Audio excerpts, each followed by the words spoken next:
নমস্কার, শুভ সন্ধ্যা। নিউজ ভ্যানগার্ডের পর্দায় আপনাদের সকলকে স্বাগত। আমি সুপ্রীতি রয়েছে আপনাদের সঙ্গে। চোখ রাখবো আপডেট খবরের দিকে।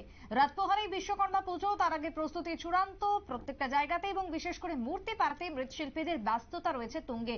আগামীকালকেই মন্দির থেকে শুরু করে বিভিন্ন প্রান্তে পুজো প্যান্ডেলের উদ্দেশ্যে নিয়ে যাওয়া হবে দেবশিল্পী বিশ্বকর্মাকে। কিন্তু তার আগে নির্মাতা, শ্রমিক বা মৃৎশিল্পীদের মাথায় হাত আর্থিক মন্দার কারণে। একদিকে বন্যা, ভয়াবহ বন্যায় ব্যাপক ক্ষয়ক্ষতি, অন্যদিকে সবজির দাম আকাশ ছোঁয়া।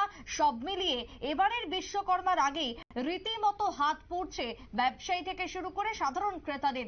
বিশ্বকর্মাকে কেন্দ্র করে বিশ্বকর্মা পুজো নিয়ে মেলাঘর থেকে কি বক্তব্য উঠে আসছে? মেলাঘর বাণিজ্যিক এলাকা, সোনামুড়া শহর, ধনপুর বাজার, মাছিমারা, সেই জায়গার এলাকাবাসীদের ঠিক কি বক্তব্য শুনুন। বিশ্বকর্মা কয়টা তৈরি করছে? আনছি 9-10টার মতো আনছি। কিরকম দাম? দাম আছে 600 আছে, 700 আছে, ওই 1400 টাকা আছে, 1200 টাকা আছে, এইরকম আর কি। বাজারটা কিরকম?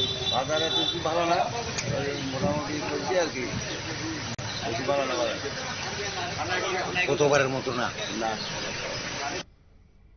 আপনারা শুনলেন সাধারণের বক্তব্য। স্বাভাবিকভাবে এবারে বিশ্বকর্মা পুজোর আগে মৃৎশিল্পীদের মাথায় হাত, কারণ ফল ফসলের দোকানে বেচাকেনা অনেকটাই কম। 16 সেপ্টেম্বর ছিল কাঠালিয়ার হাটবার, রাত পোহালে দেবশিল্পী পুজো, কিন্তু বাজার একেবারেই ফাঁকা। পুজোর তেমন একটা কোনো আমেজ নেই, এমনটাই আক্ষেপ রয়েছে মৃৎশিল্পীদের। এবং তারা মূর্তি তৈরি করেছেন, কিন্তু এই সব মূর্তি আদৌ বিক্রি হবে কিনা সেই নিয়ে একটা আশঙ্কা থেকেই যাচ্ছে মৃৎশিল্পীদের মধ্যে। ছোট্ট একটা বিরতির পর ফিরে আসবো, সঙ্গে থাকুন।